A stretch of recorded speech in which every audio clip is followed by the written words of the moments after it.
Hello friends, welcome to digital education. આજે આપણે ધોરણ 6 વિષય ગણિત અને તેનું ચેપ્ટર નંબર 7 અપૂર્ણાંક સંખ્યાઓ જેનો સ્વાધ્યાય 7.4 અને પ્રશ્ન નંબર 7 આજે આપણે ગણીએ. એનાથી આગળના પ્રશ્નો મેં અલગ અલગ બે વિડીયો બનાવી અને ચેનલ પર મૂકી દીધેલ છે, તે તમે જઈને જોઈ શકો છો. તો ચાલો હવે આપણે પ્રશ્ન નંબર 7 ગણીએ. શું કહ્યું છે?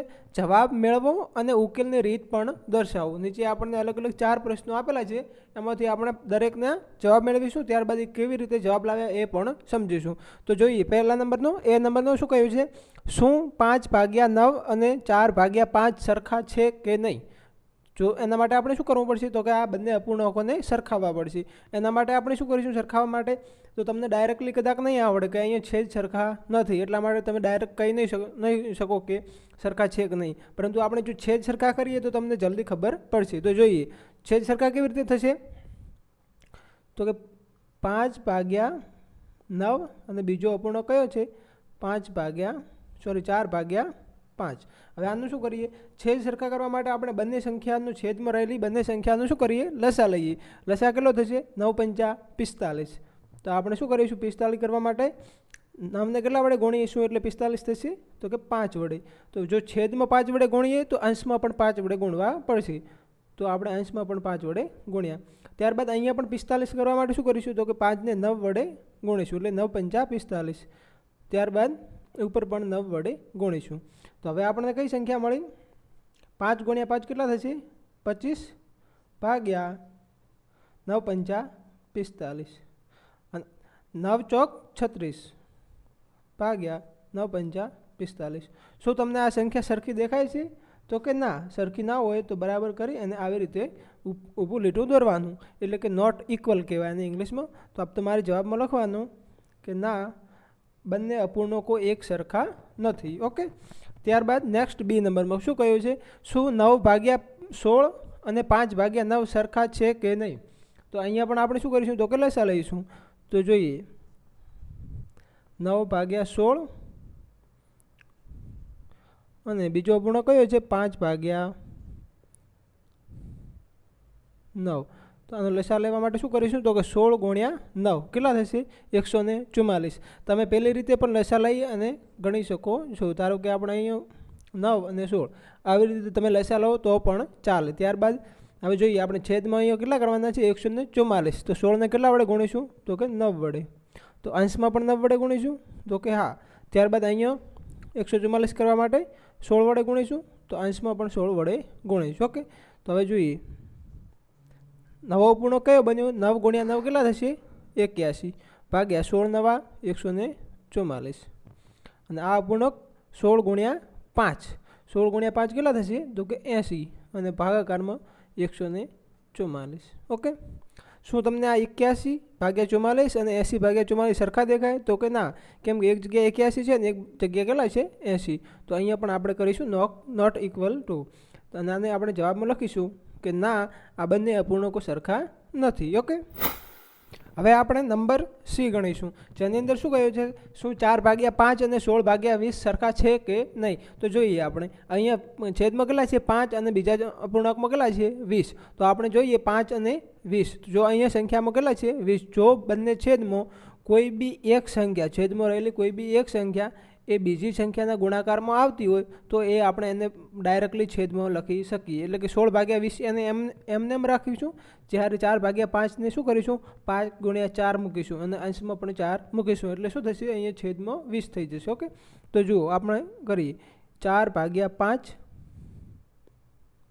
એને કેટલા વડે ગુણીશું એટલે 20 થશે? તો કે 4 વડે. તો અંશમાં પણ આપણે 4 વડે ગુણીશું. ત્યારબાદ અહીંયા 16/20 એમને એમ રાખીશું. ઓકે. ત્યારબાદ નેક્સ્ટ 4 × 4 કેટલા થશે? તો કે 16 ભાગ્યા 5 ચોક કેટલા થશે? 20 અને 16/20. શું તમને આ એક સરખા દેખાય છે? તો કે હા, અહીંયા પણ 16/20 અને અહીંયા પણ 16/20. એટલે નિશાની મૂકીશું બરાબર. તમારે જવાબમાં લખવાનું કે હા, આ બંને સંખ્યા કેવી છે? સરખી. ઓકે. ત્યારબાદ નેક્સ્ટ નંબર ડી કેટલા છે? 1/15 અને 4/30. અહીંયા જુઓ સેમ ટુ સેમ આના જેવું જ છે. અહીંયા 4/30 છે, જ્યારે અહીંયા 1/15 છે. તો અહીંયા આપણે શું કરીશું? 30 લખી છેદમાં લાવીશું. છેદમાં 30 લાવવા માટે શું કરીશું? 15ને કેટલા વડે ગુણીએ? 2 વડે. તો અંશમાં પણ 2 વડે ગુણવા પડે અને બીજું 4/30 એમને એમ રાખીશું. ઓકે, કેમ કે આ તેનો લસા થશે. ઓકે, 2 ગુણ્યા 1 કેટલા થશે? 15 ગુણ્યા 2 કેટલા થશે? 30. અને સેમ ટુ સેમ અહીંયા 4/30 રાખીશું. જુઓ અહીંયા તમને જો એક જેવી સંખ્યા લાગે છે તો કે ના, અહીંયા છેદ ભલે એક સરખા રહ્યા પરંતુ અહીંયા અંશમાં સંખ્યા કેવી છે? અલગ, 4 અને 2. તો વચ્ચે શું લખીશું? Not equal. ઓકે, તો જવાબમાં શું લખીશું કે ના, આ બંને અપૂર્ણાંકો એક સરખા નથી. ઓકે, ત્યારબાદ પ્રશ્ન નંબર 8. પ્રશ્ન નંબર 8માં શું કહ્યું છે કે 100 પાનાની એક ચોપડીમાંથી કેટલા પાનાની? 100 પાનાની એક ચોપડીમાંથી ઈલાએ 25 પાના વાંચ્યા. કેટલામાંથી? તો કે 100 પાનામાંથી 25 પાના વાંચ્યા. કોણે? તો કે ઈલાએ. ત્યારબાદ લલિતાએ એ જ ચોપડીની કેટલા પાનાની ચોપડી? તો કે 100 પાનાની ચોપડી, અને એમાંથી કેટલો ભાગ વાંચ્યો? તો કે 2/5 જેટલા પાના વાંચ્યા. તો કોણે ઓછું વાંચ્યું? તો જોઈએ. સૌપ્રથમ આપણે શું કરીશું તો કે આની અંદર સૌપ્રથમ આપણે અપૂર્ણાંકો બનાવીશું. કેવી રીતે? તો કે જો લખવાનું, નોટબુકમાં લખવાનું કે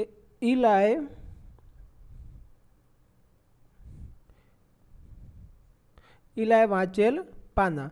ઈલાએ કેટલા પાના વાંચ્યા? તો કે 100માંથી 25. તો એને અપૂર્ણાંક સ્વરૂપે આપણે કેવી રીતે લખીશું?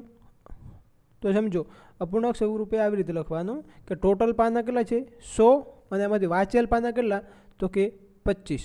ઓકે, ત્યારબાદ હવે આપણે જોઈએ કે લલિતાએ વાંચેલ પાના.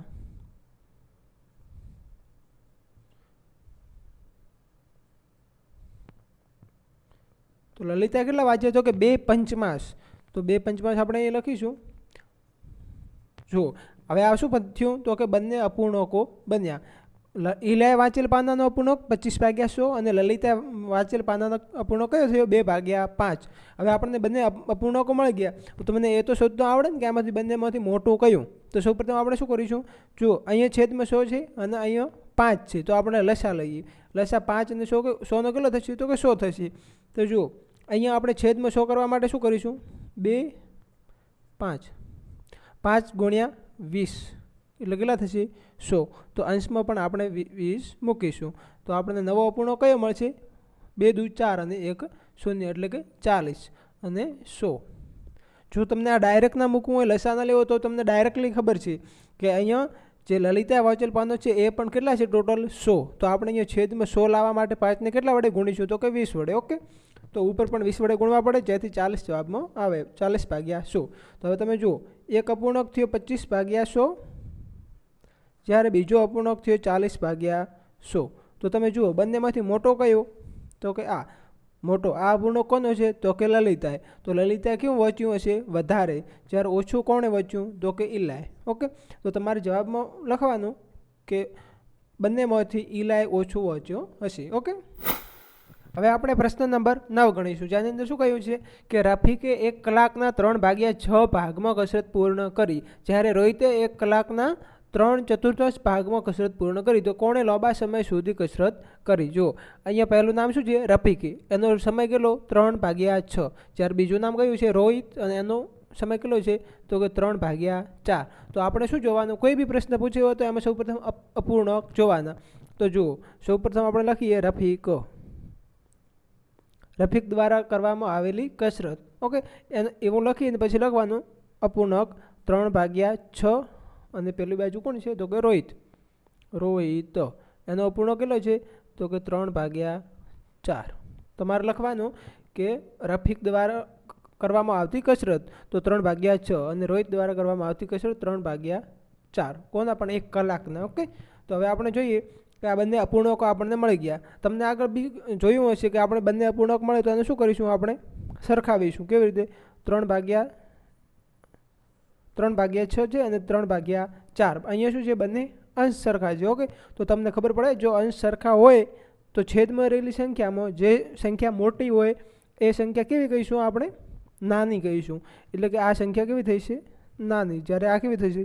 મોટી. જો આવી રીતે ના આવડે તો શું કરીશું? આપણે છેદ સરખા કરીશું. તમને ના આવડે તો જો 6 અને 4 એનો કેટલો થશે લસા? તો કે 12. તો જોઈએ 3/6. અહીંયા 12 કરવા માટે કેટલા વડે ગુણીશું? તો કે 2 વડે. તો ઉપર પણ 2 વડે ગુણીશું. તો કેટલા મળશે આપણને? 3 દુ 6 ભાગ્યા 12. ઓકે, ત્યારબાદ અહીંયા 3 ગુણ્યા અને 4 ગુણ્યા. તો જુઓ 12 કરવા માટે કેટલા વડે ગુણીશું? 3 અને 3. 3 તરી 9 અને 12. હવે તમે જોઈ શકો છો કે છેદ સરખા થઈ ગયા. તો આપણને કયો અપૂર્ણાંક મળ્યો? એક અપૂર્ણાંક મળ્યો 6/12 અને બીજો અપૂર્ણાંક મળ્યો 9/12. તો મોટો કયો? તો કે 9. ઓકે, થઈ ગયું. 3/4 એ કેવો થશે? મોટો. તો કસરત લાંબા સમય સુધી કોણે કરી? તો કે 9/12. 3/4 એટલે 3/4 એટલે કોણ છે? રોહિત. ઓકે, તમે એવું કહેતા હશો કે સાહેબ અહીંયા તો કલાક આપેલું છે, તો આપણે કલાકનો કેવી રીતે કરી શકીએ? તો જુઓ, સૌપ્રથમ આપણે શું કરવાનું? કલાક જોવાના કે અહીંયા આપણને રફીક દ્વારા કરવામાં આવેલી કસરત રફીક. ઓકે, એનો અપૂર્ણાંક કેટલો થશે? 3/6. તો કલાક શોધવા માટે શું કરીશું? 1 કલાકના 3/6 ભાગ. 3/6 એટલે કલાકનો અડધો ભાગ. એવી રીતે ના આવડે તો જુઓ, મિનિટ કેટલી આવે? 60 કલાકની અંદર. તો 60 મિનિટનો 3/6 ભાગ. ઓકે, તો જુઓ 6 ઉડી જશે, શું વધે અહીંયા? 10. ઓકે, 10 તરી 30. તો મિનિટ મળી ગઈ 30. ત્યારબાદ કોણ છે બીજું? તો કે રોહિત. ઓકે, એનો અપૂર્ણાંક કયો છે? 3/4. એની મિનિટ કેવી રીતે મળશે? તો કે એને 60 વડે ગુણીશું. કેમ કે 1 કલાકમાં 60 મિનિટ આવે. હવે જુઓ 4 ઉડી જશે. કેટલા વધશે અહીંયા? તો કે 15. 15 ચોક 60 થશે. ઓકે, અને 15 તરી 45. તો જુઓ આપણને અહીંયા 45 મિનિટ મળી. કોણ છે? રોહિત. અને અહીંયા 30 મિનિટ. તો વધારે સમય કોણે કર્યો? તો કે રોહિતે. ઓકે, તો જવાબમાં તમારે લખવાનું કે રોહિત દ્વારા વધુ સમય સુધી કસરત કરવામાં આવે છે. ઓકે, હવે આપણે પ્રશ્ન નંબર 10 ગણીશું. એના પહેલાં વિદ્યાર્થી મિત્રો, બધા જ વિદ્યાર્થીઓ સૌપ્રથમ ચેનલને સબસ્ક્રાઇબ કરી દો. કેમ કે જેટલા વિદ્યાર્થીઓ જોવે છે એના માત્ર 2.3% જ વિદ્યાર્થીઓ ચેનલને સબસ્ક્રાઇબ કરેલી છે. તો સૌપ્રથમ બધા ચેનલને સબસ્ક્રાઇબ કરી દો અને વિડીયોને વધુને વધુ લાઇક કરો. ઓકે, જેના કારણે તમને બીજા વિડીયો જલ્દીથી તમારા સુધી પહોંચી શકે. ઓકે, હવે આપણે પ્રશ્ન નંબર 10 ગણીએ. જેની અંદર શું કહ્યું છે કે વર્ગ એ વર્ગમાં 25 વિદ્યાર્થીઓ છે. ઓકે, એક એ વર્ગ છે અને બીજો B વર્ગ છે. એમાં એ વર્ગમાં 25 વિદ્યાર્થીઓ છે, તેમાંથી 20 વિદ્યાર્થીઓ ફર્સ્ટ ક્લાસ સાથે પાસ થાય. પ્રથમ ક્લાસ એટલે 80% ઉપર માર્ક્સ આવ્યા. જ્યારે નંબર B એટલે કે બીજા વર્ગમાં 30 વિદ્યાર્થીઓ છે, તેમાંથી માત્ર 24 વિદ્યાર્થીઓ પ્રથમ ક્લાસ સાથે પાસ થાય છે. તો અપૂર્ણાંકની રીતે કયા વર્ગમાં વધુ વિદ્યાર્થીઓ પ્રથમ ક્લાસ સાથે પાસ થયા? તમને કેવી રીતે ખબર પડશે? તો કે આપણે જુઓ, એક ક્લાસ A છે અને ક્લાસ B. એકમાં ટોટલ વિદ્યાર્થીઓ 25 છે, એમાંથી 20 વિદ્યાર્થીઓ પાસ થયા. જ્યારે બીજામાં 30 છે, એમાંથી 24 વિદ્યાર્થીઓ ફર્સ્ટ ક્લાસ પાસ થયા. તો આપણે સૌપ્રથમ આનો અપૂર્ણાંક બનાવીશું. કેવી રીતે? તો કે જુઓ, તમારે અહીંયા લખવાનું વર્ગ A. ટોટલ વિદ્યાર્થીઓ કેટલા છે? તો કે 25. તો 25 આપણે ક્યાં લખીશું? ટોટલ સંખ્યા હંમેશા ક્યાં લખીશું? આપણે છેદમાં. અપૂર્ણાંક બનાવતી વખતે ટોટલ સંખ્યા છેદમાં લખીશું.